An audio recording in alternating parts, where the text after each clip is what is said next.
This podcast could potentially have adult language, adult themes, definitely drinking, and possibly the possibility of sexual content. Listener discretion is advised.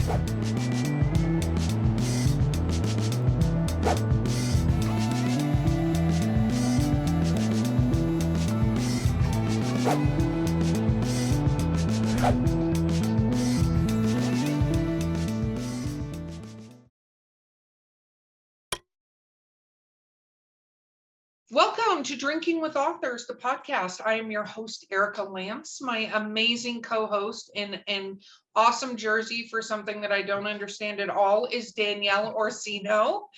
And our sponsors today, we have a couple of them. We have Skunk Brothers Spirits, coupon code DWA10, and we also have Coffee Shop of Horrors.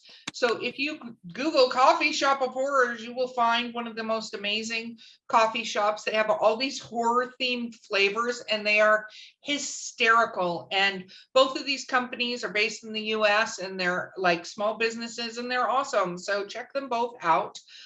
Do not forget to like and subscribe to our podcast. We're going to remind you at the end after you've been drinking with us, and then we want drunk reviews. So with that, I will announce our amazing guest, who is JV Hilliard. Woo! Welcome. Thank you very much for having me. Appreciate it. Absolutely. Let's talk about what we're drinking, because I'm double fisting it again. So, I poured myself 2 beverages before I started the podcast, and I just go #winning. So this one, this one is the Skunk Brothers Spirits Lightning and Lemonade, and I put that down on the counter, and then I was eating dinner, and then I was like, oh, I forgot I got this elderflowery and rose lemonade, which is super fancy. Very bougie. I feel very bougie with this. Yeah. And I put it with the Devil Bathtub Gin.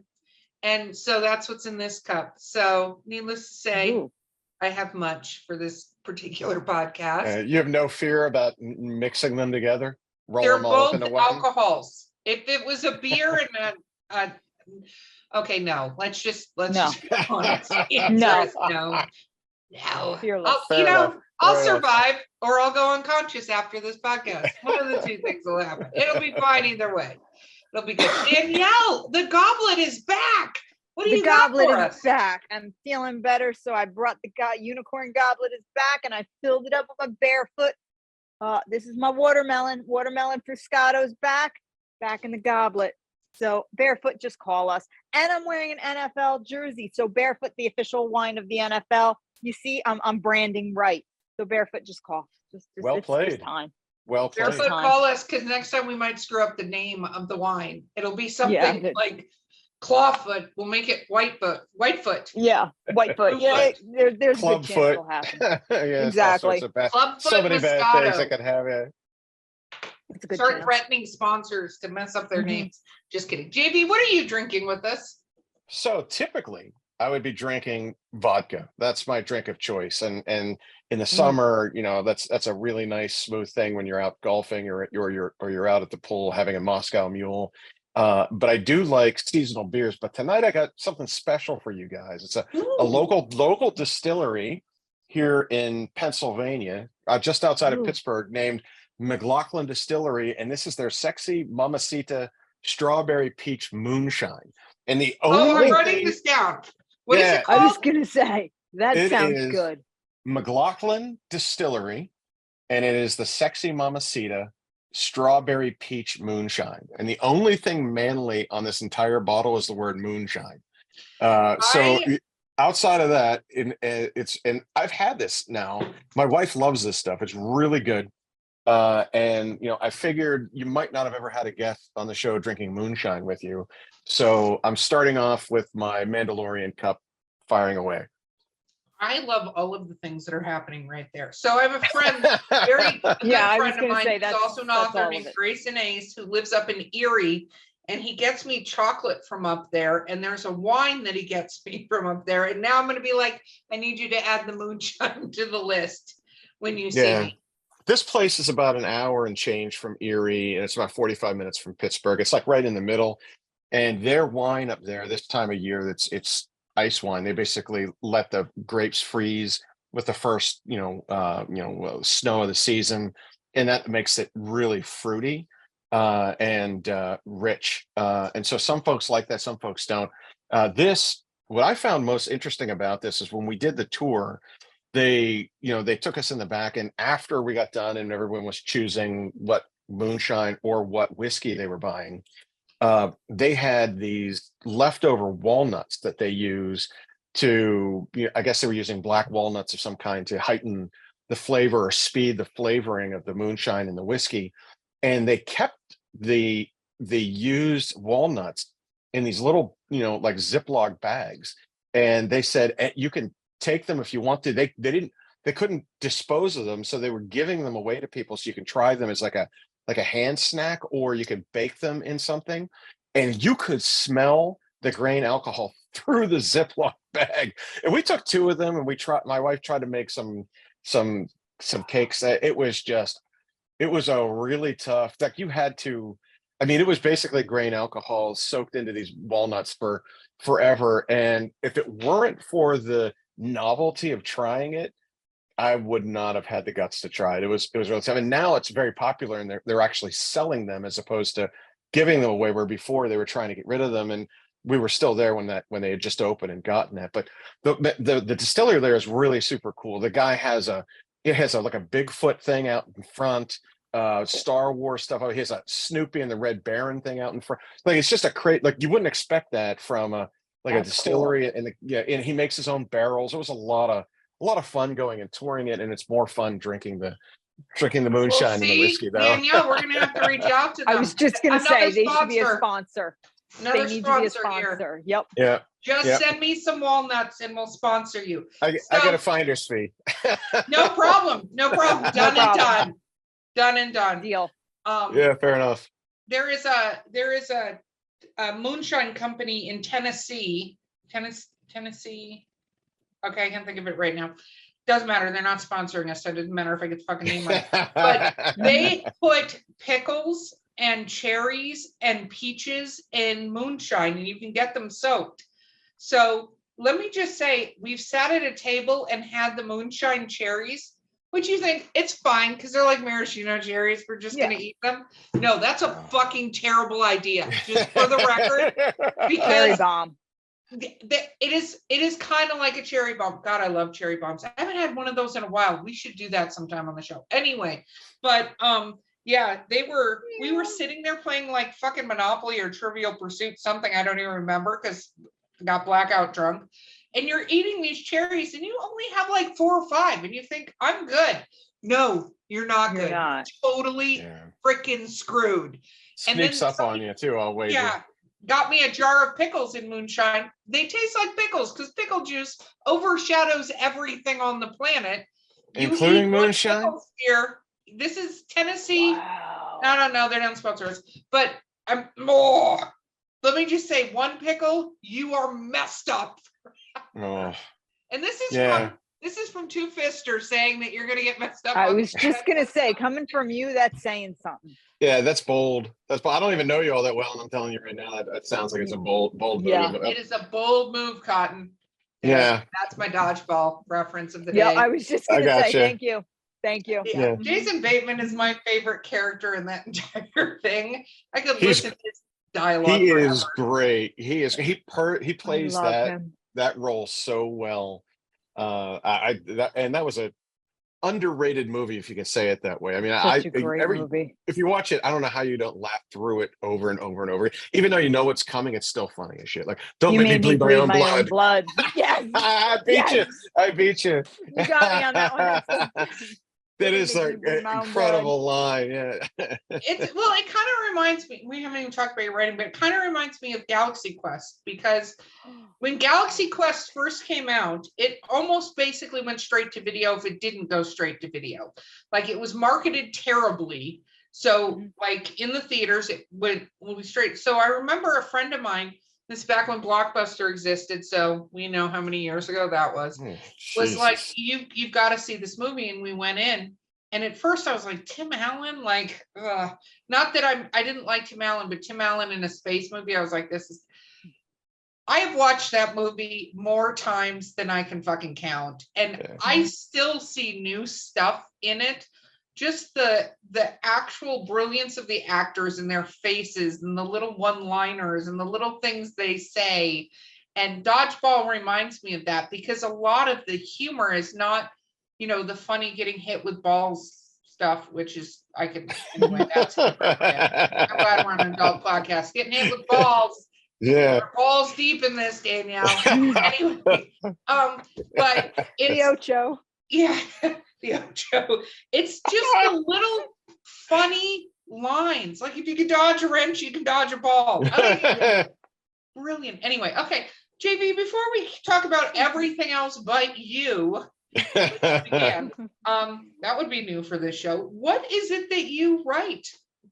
So I, like Danielle, write classical fantasy. Like, I know she's high fantasy. I would be recognized as someone who writes epic and or a blend of epic and dark fantasy. And so my novels, focus on a creation of my own realm, which is called the Realm of Warminster, and the books are the Warminster Saga, which is a 4-book series. 2 of them are out and available to the public now, and 2 will be coming out here shortly. I've got one coming up right after the beginning of the new year, and then the final installment in the series will be released next May of 2023. So it's coming to a close, but it's been a lot of fun writing it, and we'll see what happens after that, and kind of go from there. But that's the kind of stuff I write. But I will say this: since this is an alcohol show, I have made sure, because how I went right around it. I mean, it's Drinking with Authors is the name of it. I'm going to talk about alcohol. In my novels, I create alcohol. So there's a wine called the Nectar of the Queen, and it's supposed to have an aphrodisiac sort of effect, and it only grows in a place called Queen's Chapel outside of the capital.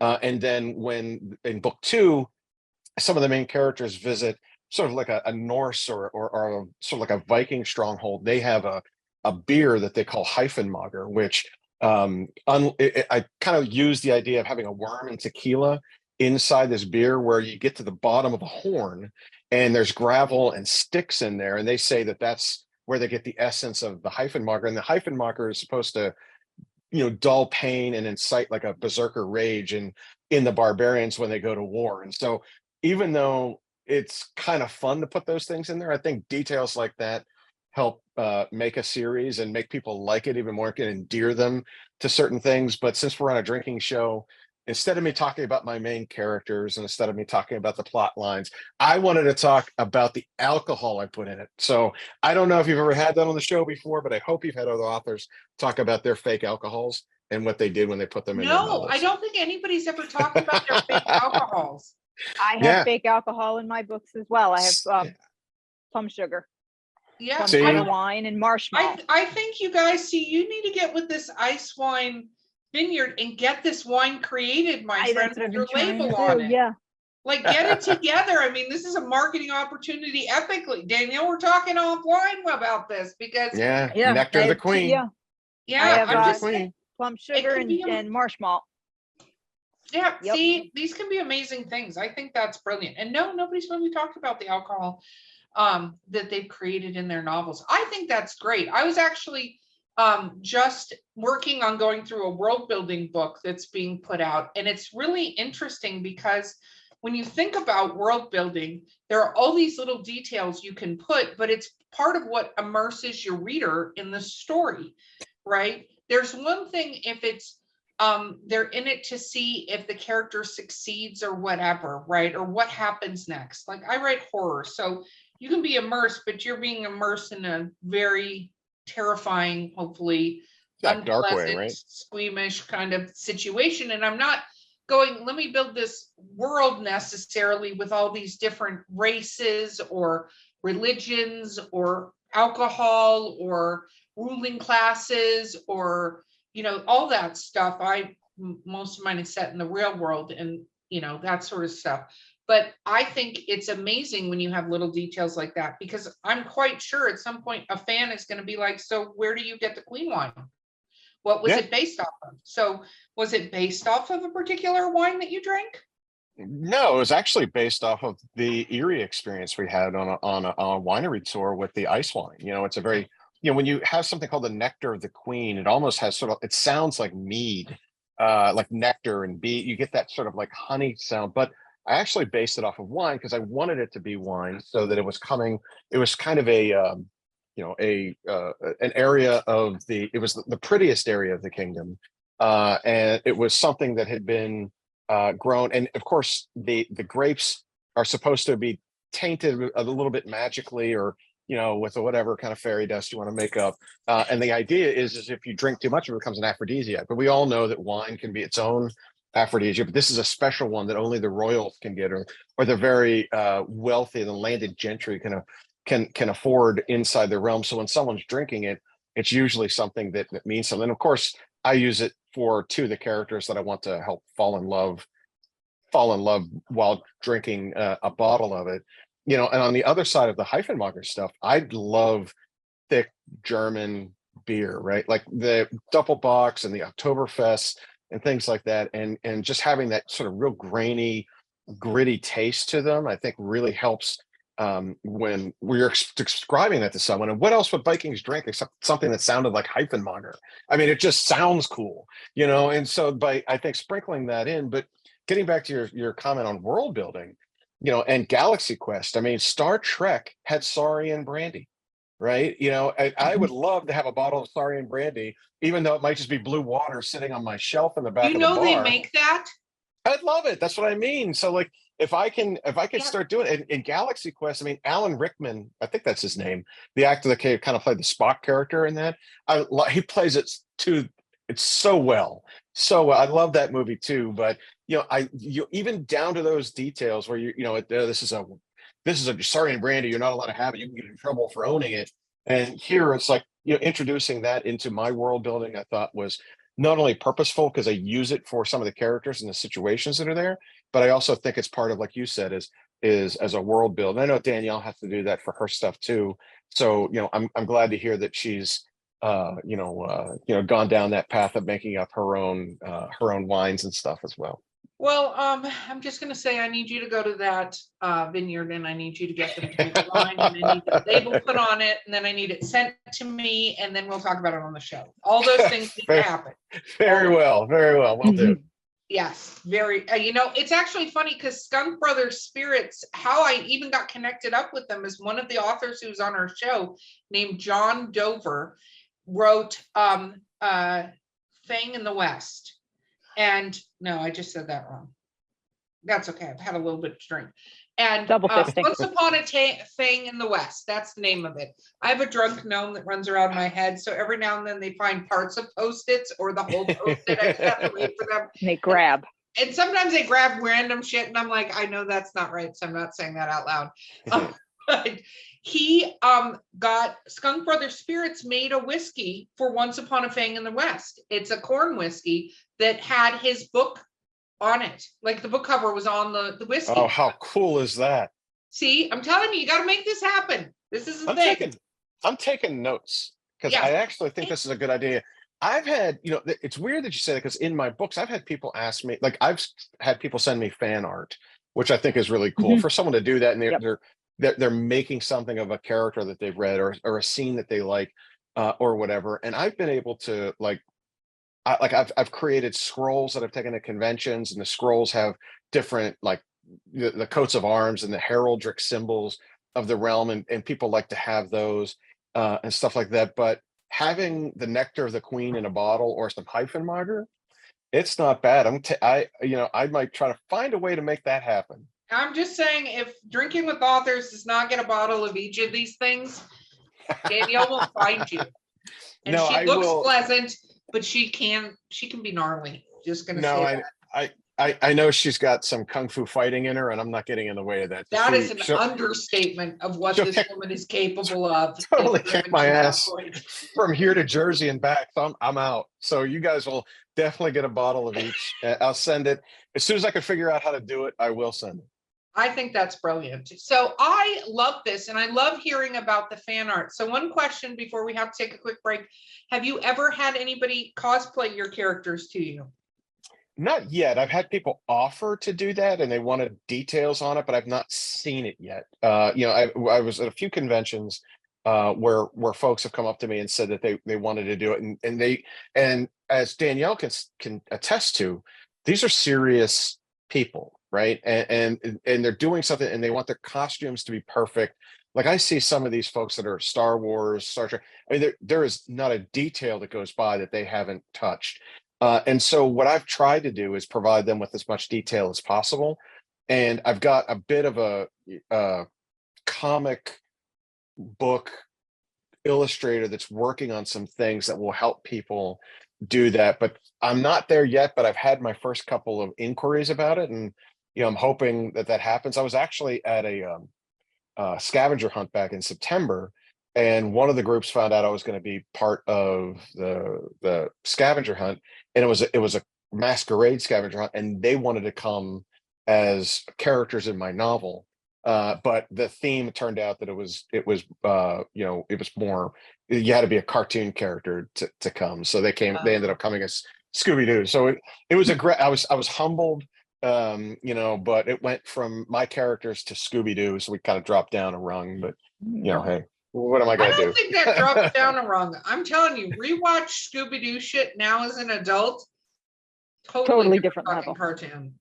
Totally different cartoon than when we were kids. I'll have to give that a run. I'll give it a run. Yeah, I'm just saying that especially the older, like 70s, 80s Hanna-Barbera ones, it's kind of like if you watch SpongeBob now as an adult versus as a kid. Yeah. It's a different show. There's so much. I think the supernatural version of Scooby-Doo, when the supernatural guys went into the Scooby-Doo cartoon, that took on that opened up my eyes to a lot. Yeah. That's one of my favorite episodes. Done. And when they walked in on the musical being done about them, because I want that to happen eventually. I hope that happens for every author and you walk in and somebody's doing a musical about yeah. Oh dear God. And I want you guys to have the same reaction Dean does at first. That's what I want to have happen. I might be afraid of that. I may be afraid of that. Yeah. That was definitely fear-based in that one. But I like it. We need to take a quick break on that musical note, and we'll be right back with Drinking with Authors. Sample locally sourced, quality distilled spirits in the beautiful Columbia River Gorge. At Skunk Brothers Distillery, we're family-owned, brewing small batch grain-to-bottle spirits, just like our grandfather did back in the Prohibition era. From handcrafted bourbons and moonshine to flavored blends and cordials infused with local fruit. Join us for a tasting tour and buy Skunk Brothers spirits straight from the source. It's all in the family at Skunk Brothers Spirits, located in Stevenson, Washington. We're back, and during that commercial break, I'm just going to say JV actually did an entire rendition of what the first musical number will be for his musical. So you guys just reach out to him. He's totally willing to do that for you. I lifted it right out of Rocky Horror Picture Show. So if you guys could think of that, that's where my head is. Oh, that's okay. I did Rocky Horror, like the live cast, the shadow cast, for a combined total of about 3.5 years. 2 when I was around 17. And then I got back into it again because I think it's fun as hell to do. I just can only take so much of Rocky cast drama because I'm not that person. I'm like, I'm gonna go. Yeah, you gotta bail at the right time, right? Yeah. Hit the eject button. Yeah, exactly. Yeah. But I enjoyed that. Okay, so what got you started down this path of writing fantasy novels? Well, 2 things. It's always been on my bucket list to do. I started writing at a very young age, and my uncle was paralyzed in the war. My mom was his nurse, and he lived with us and my grandparents when I was growing up. So he was like a second father to me. And there was a lot of limitations to what he could do as a quadriplegic. And, there were 2 things that he could do that I started to pick up alongside him. One was playing Dungeons and Dragons, which is right in line with my my genre. It's basically a game for folks that love fantasy adventure. And that was a form of escapism for him. And another form of escapism from his condition was writing. He could be anybody he wanted when he wrote. So he, like wrote a lot of horror stuff. So like a lot of, like Hotel California, really kind of scary Stephen King Shining stuff. But he wrote primarily serials and short stories for Pulp Fiction and magazines and stuff like that back in the day. But as a 10-year-old, I just wanted to emulate what he was doing, and I found that I had a sort of a talent for it. But in my day job, which is I do lobbying in DC for defense and technology companies, that's a whole different ballgame. Like you want to talk about two different worlds Whoa. colliding? Never. That's it, right? Like if I told people during my day job that I'm a fantasy author at night and on the weekends, they wouldn't know what to do. They would think author, all right, he's writing some sort of biographical Spy piece or some novel. historical thing. Yeah, exactly.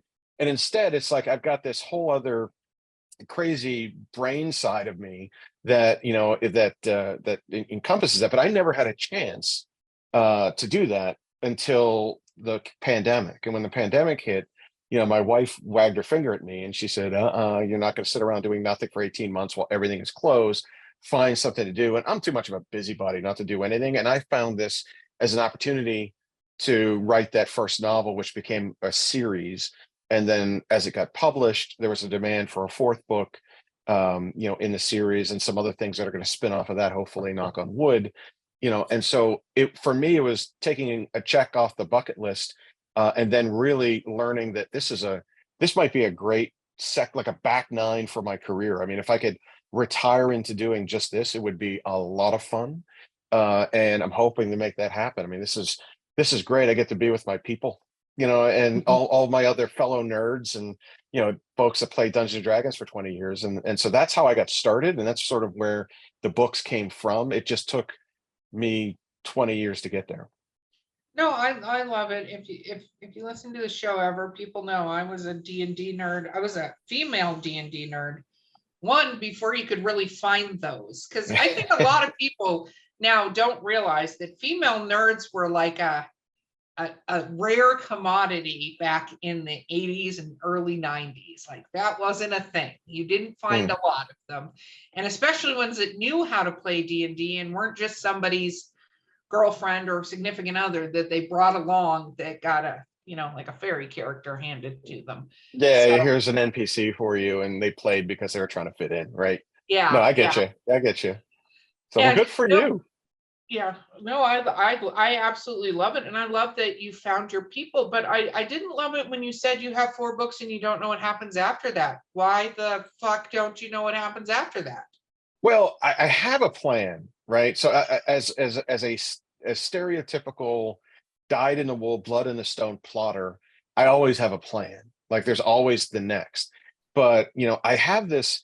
It's the strange thing that's happened as I've been meeting when I go to book signings, or I'm at a library or at a bookstore or at a convention. I've gotten a lot of people asking me to do something for characters, or specifically like origin stories of characters that they're not seeing, that they won't see, that they want to know more about and where they came from. And some of these characters are kind of minor characters in many respects, either comic relief, or they're seriously the bad guy. And there are details that are dropped about them in the novels, but I've gotten people coming up to me and saying, we want to see some of that. So what I may end up doing is drop away from doing epic fantasy, and while I'm writing that stuff in the background, have a couple of novellas for origin stories for some of the more popular characters, and let that kind of bleed out there for a little bit while the other stuff is coming together. And then as that kind of filling that void, then come out with the next series. But a lot of that depends on whether or not my publisher still wants to work with me when this is done. I think she does, or else we wouldn't have added a 4th book already. But I also think that it would be fun to break that. And I've had people ask me about writing fan fiction, and allowing someone to maybe write along me, giving them direction and seeing what comes from that. And I'm also steeped in I'm working right now with I've licensed my intellectual property from my novels to a video game company that's making a augmented reality, virtual reality video game from them. I've actually asked Danielle to offer us one of her characters from her novels so that we can cross promote one another. And I've got it cleared from the CEO of the company. So, that way you'll see a lot of from her Fae series as well. And, there might be a little bit more of that. I mean, with this, this will be, a lot of fun, and I'm going to be involved in that and storyboarding for the games. So there's only one of me, so I got to pace that out pretty well, and I don't want to get burned out either. So No, it's lots of true, irons in but the fire. I will say, if your end game is what your end game is, though, and Danielle will attest to how I approach these things, you have to treat it that way. And the novellas are a brilliant idea. And even if your publisher doesn't pick them up, reach out to us, because I'll give you all the ways you can go about that. But I think novellas are brilliant, and I encourage my authors to write them all the time. Danielle will tell you that, because there's all these little side characters that people fall in love with for whatever weird reason. I jokingly call them the Bob the barista, with used as a plot point, and everybody's like, "Tell me everything about Bob." And you're like, "Who?" And then you have to go control find Bob the barista to find out what the hell they're talking about. But I think it's important. Danielle's heard this before because we've been on other shows together. But I have two characters in particular that I get the most sort of fan interaction with. One is a hobbit on steroids. He's a berserker hobbit named Blue Connie, and he's got this big blue face like Mike Tyson face tattoo that hides his eyes. It looks like a raccoon, and he's the comic relief guy. Like, he comes in and gets the characters drunk, or he'll do the stupid thing, and he'll also jump at an enemy he shouldn't be attacking, and all that other kind of fun stuff. And he rides a war dog that's also insane, that drinks beer with him, and and people are like, we want the backstory on Blue Con. We have to know. The other one is a little bit more serious, which is kind of like the assassin in the novels. This guy in Canis Druwaith, who's a bone elf, and he's an asshole. Like, there's no way you're gonna like it, but they do. That's right. And I had one person tell me that, please don't kill him. He's your Boba Fett. You know what he is he's your Drizzt. Yeah, well, when you hear something like that, well, he's the opposite of that. I mean, he's just a total jerk. But did you remember Drizzt from the first book? Does anybody remember Drizzt from the first book? He wasn't the greatest, sweetest character in the entire world. He was a dark elf. He was a dark elf, and that's of all of the Salvatore novels in that series, or 38 of it, whatever they are. The Dark Elf trilogy is still my favorite because it's the origin story, right? It gets to the heart of it, and you see him from birth to when he finally gets into the Forgotten Realms and comes to the surface, and what he has to do just to survive, and how he's become, he and Zactafane and like that whole journey is exactly what I think people are looking for in Druwaith. And in my case, in book 3, then because of this sort of like interest in him, a lot of book 3 is seen through his point of view. Like, I have multiple points of view characters in my novels because it's epic fantasy, of course you do. But in this case, I hadn't before, and now I see the opportunity to kind of weave him into that position. And there's a little bit of his origin story in the prologue that I just drop in there, and then people will say, "Oh, I get why he is who he is now." And before, he was just the bad guy that's chasing down the good guys. And so I like him as a character, but now I'm writing a novella. I mean, it's just I didn't expect to go down that path, and your readership takes you down those paths. And what's popular, and like you said, it's the Bob the barista for me. I said, "You what? It's my Boba what? I'm Boba Fett." And I was like, "This guy's an asshole." And then I'm like, "Oh yeah, well, Boba Fett was kind of an asshole." You know what I mean? So, like, I get it.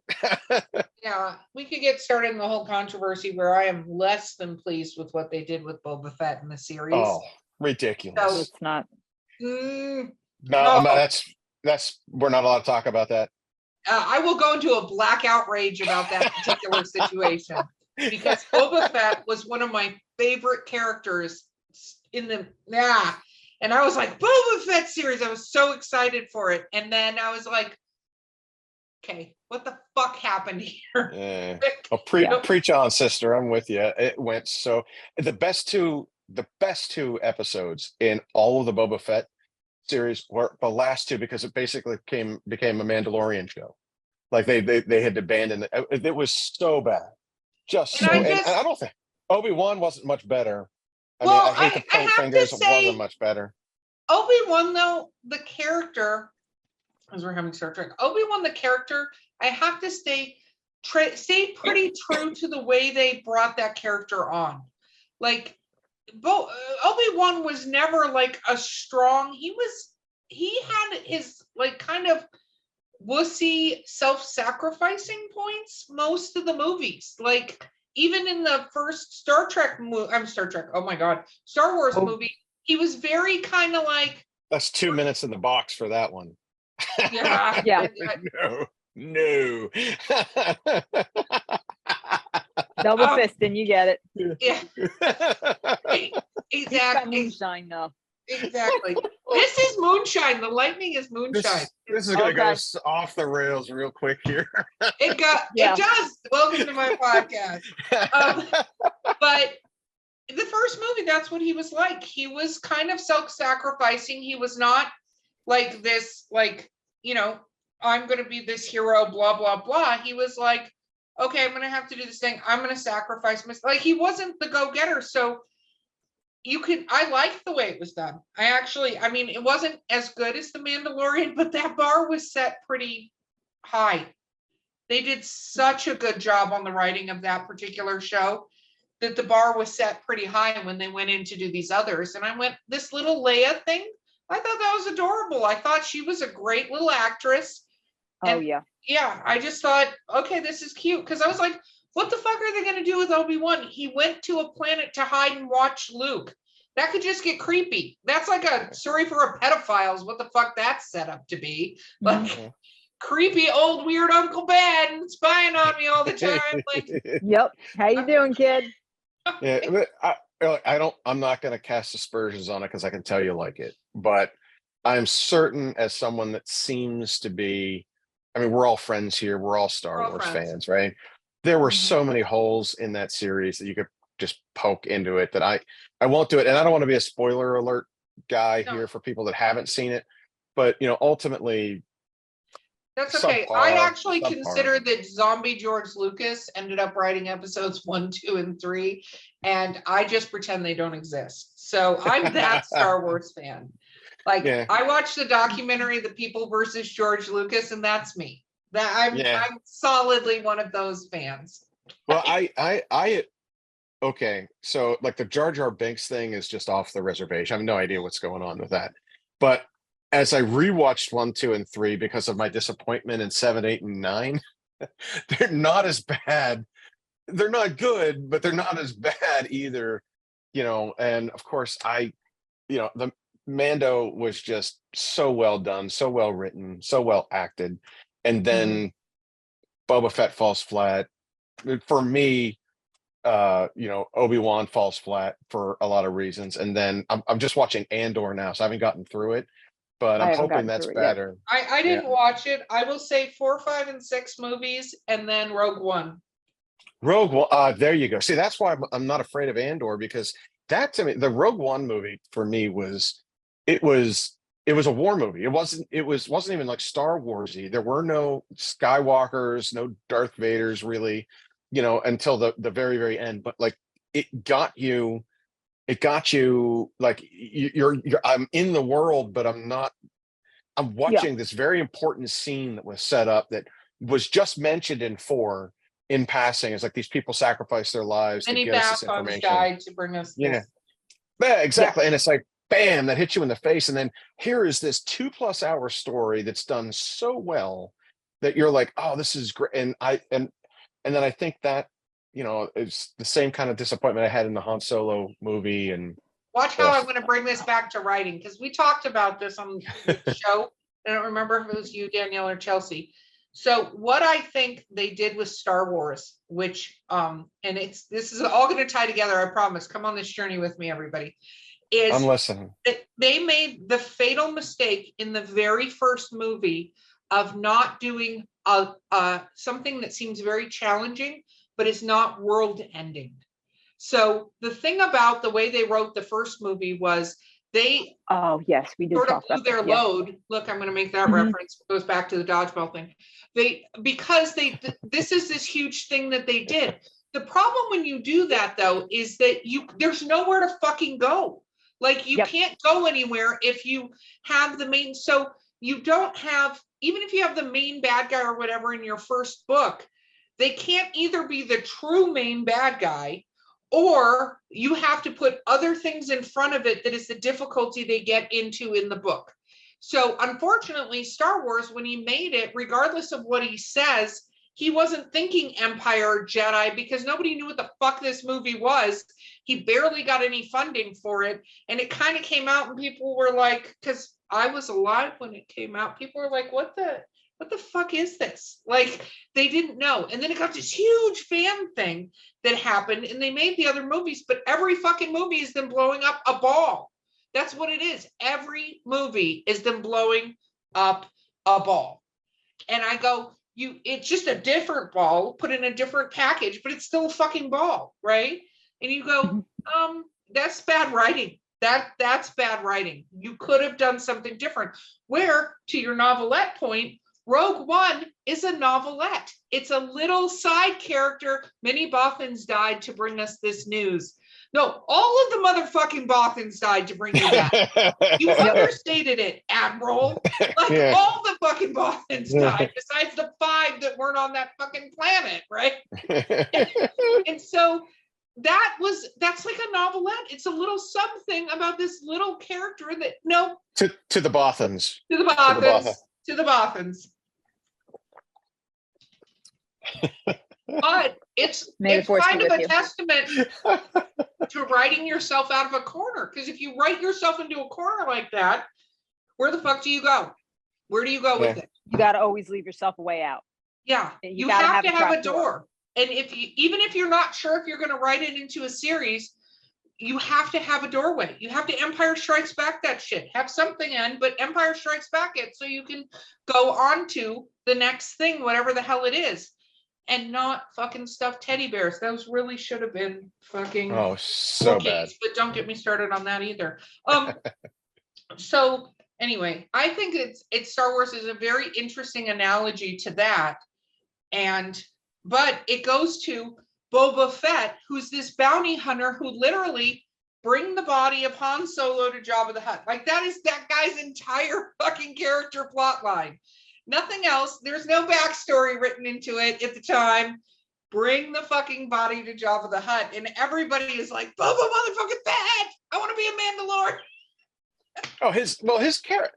He was Bob the Barista before there was Bob the Barista. It was Boba Fett. Well said. And I will, look, there's something to be said about him having badass armor and looking like a badass, having a really unique ship in Slave One or whatever the hell they're calling it now, and the thing flying off. To me as a kid watching that, you fall in love with that because he is, outside of Vader, he's the badass.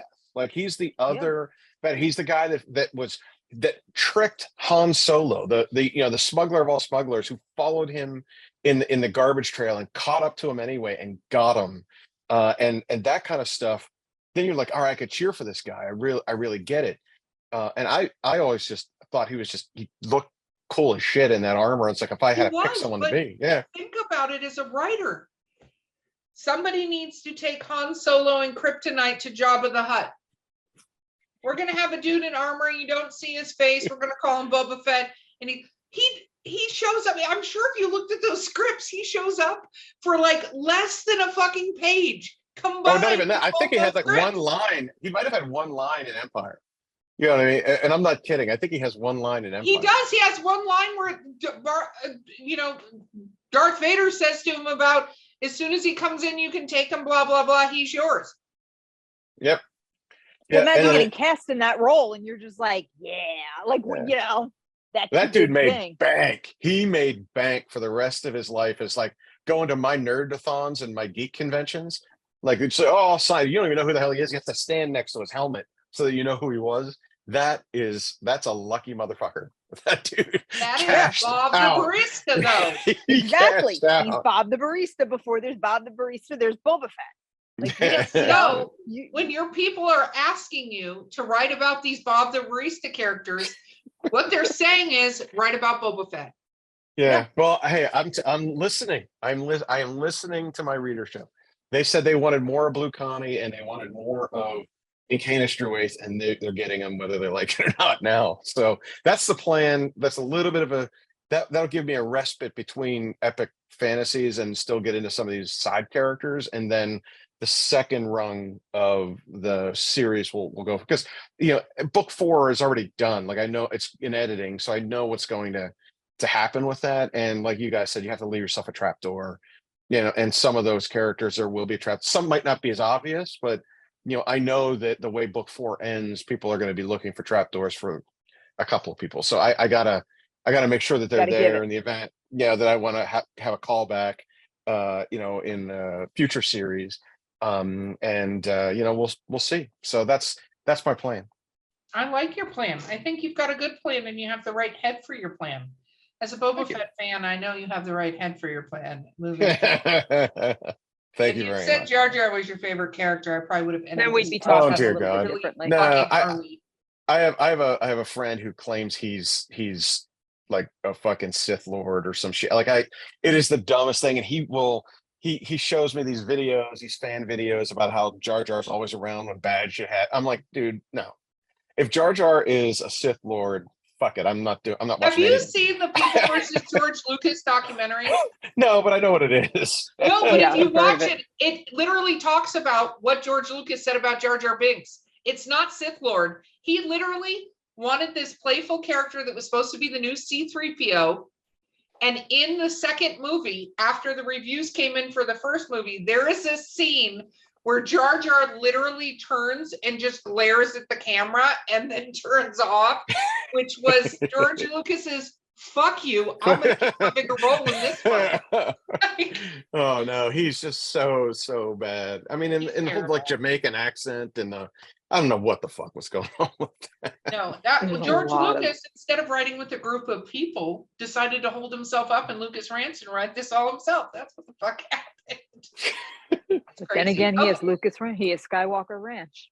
Yeah, I don't have Skywalker Ranch. I don't have a ranch yet. I don't have the veil. Yeah, But but when soon. I do, look out. Yeah, Sons of bitches. Yeah, right. and then I expect there, Danielle, to be booby traps all over your ranch. Oh, there'll be a moat. Yes, There'll be a moat. There'll be a moat. I'm gonna need moats. I'm gonna need them to be filled with duck-billed platypuses. Those are fucking dangerous creatures. People think they're I cute. got the whole thing planned out. I got the whole thing planned out. Don't worry about it. It's all good. Did you know duck-billed platypuses have the most painful bite on the planet? Oh no, we're Yeah. not going down this. Oh, yes, we are. Davey, welcome to my world. If you don't believe me, look it up. They literally cannot give you enough morphine to dull the pain without killing you. I don't. I never plan on fighting a duck-billed platypus. Well, I wouldn't if I was you. It would end badly. We Okay. lose. Danielle, I'd like you to ask JB because obviously I'm doing really well on this show. So I think you've asked him everything that we could possibly ask him. But sure, obviously he's not readied himself for a duck-billed platypus encounter. So I have no further questions for this episode. Danielle read is up going on to it. ask the final question. are you gonna take you out? That kind of thing. I would like to know if, being that you're a fantasy lover such as myself, are there any cartoons that you felt influenced your fantasy world? Like going back to the Dragons old cartoon. What? I was thinking more like Thundercats, He-Man, that kind of like the old school ones She-Ra. versus The Yeah, Dungeons and Thundar, Dragons cartoon is old school. What the hell are you talking about? It was on the same time. yeah, but that's an obvious one. I'm trying not to be so stereotypical and just assume Dungeons and Dragons. But you know what? Keep double fisted, Erica. Like we're having a conversation here. I would say Thundar the Barbarian. I like Thundar. The sun sword I thought was a really cool thing, and I realized that they kind of combined both sci-fi and fantasy with that, with Ukla aerial ride, and it Yep. was sort of like that whole Dystopian. Conan the barbarian sort of era that and it was like in the same way He-Man came out in a very different way, came out from that era as well. But Thundar I watched, Space Ghost I watched, and Space Ghost had its funny moments in there too. And the Dungeons and Dragons cartoon I enjoyed. I watched it as a child, but Influenced now, I really thought that all in all it was pretty basic. And even though the concept of the kids kind of at the amusement park falling into this world and trying to get back out was okay, just for the sake, you're 10 years old and you're watching that. That's a lot of fun. But I think that from an influence perspective, Thundar would be probably at the top of the list, because I enjoyed most of those episodes, and I don't think they get as much play as some of the more popular ones. And I'm a big comic book guy too, so I've always liked and video. I'm a big gamer, so like Castlevania, I think I steal some of my dark fantasy stuff comes from that Castlevania roots. I love anything that has a vampire or the gothic. I'll eat that up. And so I like that as a game. The other video games that I played at the time, if you go back and take a look, Gauntlet was another one that I really enjoyed, which is more Red of Warrior is about to die. yeah, exactly, like an arcade game and stuff like that. But I think that from a cartoon perspective, those were probably it. And of course, I was in the hospital in the first grade for an extended period with like a bone infection. It was a really bad situation, and I had the opportunity to watch like the old school Hobbit cartoon. Yes. Which really turned me on. And I think what they did there was they had it live casted and then laid a cartoon on top of it, so the characters looked like they were really moving and stuff. And I got to see sort of like the battle of the armies with the dwarves and the orcs and the elves, and how Bilbo sort of survived that, and that really turned me on to it. But that's, you want to talk about really old school. And then my favorite cartoon of all time is Robotech. Harmony Gold had this thing, and I love that Japanimation stuff that they were doing with it. I still have that set. I've watched all 4 of the series, with the generation 1 still being my favorite. The Invid one on the third one was pretty decent, but like Rick Hunter, like Roy Fokker from that is my Arjun Ezekiel in the novel. In fact, I based Arjun after Roy Fokker, and then like Lin Min Mei and the whole. I just love the drama of it, and I thought it was really well done. And at that point, it was one of the first cartoons that I had seen that actually had drama behind it. It was more of a series as opposed to episodic, like a Scooby-Doo, where you like, hey, we're going to the haunted amusement park, and then we're going to go to the whatever's next. This was like, it's pulling you through this soap opera of this space invasion, and you get to see these fighter planes going into outer space. And what like 16-year-old boy is not going to like that shit? So I was all about that, and that's the one where I can really point to and say Roy Fokker equals Arjun Ezekiel, because I got my inspiration from him for that. And of course, I stole a little bit with Lin Min Mei, Anoki, who's his love interest, even though in Robotech, Min Mei is like a Rick Hunter. That's his sort of like foil there, or not foil. That's his girlfriend. In this case, I flip-flopped it and made her for my Roy Fokker in the novels. So there's a little bit of that stuff in there too, and that's my homage to the Robotech stuff. Very cool. Yeah, love it. Okay. I will have to talk about movies like that, because I would think movies like Crow and stuff like that influenced back then. That's a very underrated movie. I love Crow. Oh, yeah. I don't know if you guys have seen Ready Player One, but I think I was the only person in the theater that knew at the end of the movie when the kid pulls out the glaive and throws it at the character, chops off his arm to save him from shooting, just buys him just enough time. I think I was the only person in the movie that got that Easter egg. I was like, I'm screaming. I'm like, oh my shit, holy shit, it's Crawl. And to this day, I mean, there are legit actors in that movie. Like that movie, I still had the like they Mhm. had board games of Crawl. You know what I mean? I got a Mhm. board game of Crawl for like, I don't know, my 12th birthday or whatever it was, 10th birthday maybe. Nah, it's probably 12. That came out, and I every now and then it pops up on HBO, and I'll watch it like 3 a.m. You know, when I'm up Yeah. doing nothing. You know, but that movie was I enjoyed that. There's a lot of those kind of things that you look back now and you're like, what the fuck? Like Hawk the Slayer. Like I watched Hawk the Slayer so many times. I literally could. It was like Conan the Barbarian. Like I could sit here, you know, and between the times when the oceans drank Atlantis and the rise of the sons of Arias, there was an age undreamed of. I can go on. Like I Mhm. literally had that movie memorized. And so Yeah. if we're going into movies, those are a handful of those that I love. And Hawk the Slayer stunk. I mean, Jack Palance was in it, and he was good, but the idea behind it just brought, it was like one of those very few you know, movies at that time that like kind of drifted into the fantasy adventure stuff. And so of course I was gonna eat that up as best I could. So Hawk the Slayer. We do have to wrap up here this episode in a minute, but I do think, you know, talking to two fantasy authors like you guys, like I look back at that time period because I got that reference when I was watching Ready Player One. Like I got the Holy Hand Grenade. Like there's a lot of references that I was saying, and then you know, my boyfriend who happens to be younger than me, I was like, and I'd say it, and he's like, "You, what the hell is wrong with you?" And I'm like, "You don't understand. There's this, and there's this, and there's this." Like, Yep. like total nerddom, but. Like you look back at that time, you had Conan, which was a fantasy movie, right? But you had Lady Hawk, you had the Yes. Beastmaster. Like there actually was a group of movies that came out at that Dragon time. Slayer. Yeah, Mhm. that did action adventure, fantasy action adventure fairly well, considering we were not in a CGI time. We were in the original Yes. Clash of the Titans time, friends.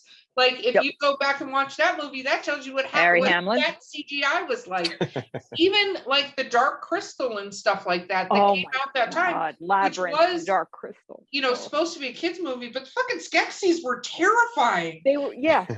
Like Delphine my getting mom their took poor me little to essence see that stuff. movie, and they had an exhibit of like the Landstriders. This whole thing was in Hollywood, and it was I was fucking terrified though, because you walk in a room and they had people dressed as the Skeksis. Don't do that. Like I'm a kid, and I'm like I had nightmares Scary. about Skeksis. Let me just say, I watched The Exorcist and didn't have the level of nightmares I had about the dolphins. Like that was it for me. Oh. Oh. Yeah. Anyway. I had Labyrinth. nightmares about Slee Stacks. So Oh. from Land of the Lost, those Land of fucking the guys Lost. with the eyeballs. And here's one. I have a real bad, like irrational fear of eye things. And so like Goonies, to this day I don't watch Goonies. My wife tells me that all the kids remind her of what she thought I would have been like as like a 10-year-old kid. And it's probably right. I can't watch it Yeah. because of the sloth thing with the eyeball. I can't do it. I just can't physically fucking do it. As much as I want to, and I know I'll love the movie, It's just I such a anything with classic. eyeballs, I can't do it. Can't. Scanners, the guy's eyeball pops out of his head. Someone told me that, and I refused to watch the Nope, movie. done. Yeah, I can't. Just can't. I feel you on that one. Agra probably doesn't do too well for you then either. I don't know what that is. Agra's Agra? from the Dark Crystal. She pops her fucking eyeball out. Oh, see, I hate it. I didn't watch the Dark Crystal. It looked like too much of a Muppet movie for me. It was Oh, not a it's such Muppet a movie. classic. And Oh if my you God, were not so afraid of the great. eye thing, I would say watch the Dark Crystal, but don't Yeah. watch Even the just Dark the Crystal. story. The storytelling's amazing. Okay. I'll give it a run. Well, when Agra comes on, and you'll know her because they call her Agra, Yeah. maybe just listen for that whole part because she's only got a part of it, but it's definitely an eyeball thing. So just be prepared. Okay. JP, shameless self-promotion time. Tell people where to find you and your books. Yeah, so I'm really easy to find. I mean, jvhilliard.com will take you to my website where you can, buy the books or check me out and join the newsletter and the email list. On social media, if you look for me on Twitter, TikTok, Instagram, YouTube, it's all at jvhilliardbooks.com. Facebook is JV Hilliard Author. And so you can find me there. The books are available pretty ubiquitously. You can find them on Amazon. You can go to my publisher and Dragon Moon Press and buy them. You can find audiobooks on Audible and other places that have audiobooks available to you, as well as the traditional places like Barnes and Noble and Apple Books and places like that. Very, very cool. Well, you have been tons of fun to have on this show. I Well, it's appreciate you. my pleasure. This is a very unique format, and I was more than happy to join in embracing it fully. I appreciate that. We always do. My So, pleasure. guys, this has been Drinking with Authors. I've been your host, Erica Lance. Our sponsors today have been Skunk Brothers Spirits and Coffee Shop of Horrors. Check them both out. My amazing co-host has been the always wonderful Danielle Orsino. Don't forget to like and subscribe. Leave us some drunk feedback because we love that. Yes, we absolutely do, especially if you're double fisting along with me. Don't drive. And we will see you guys next time.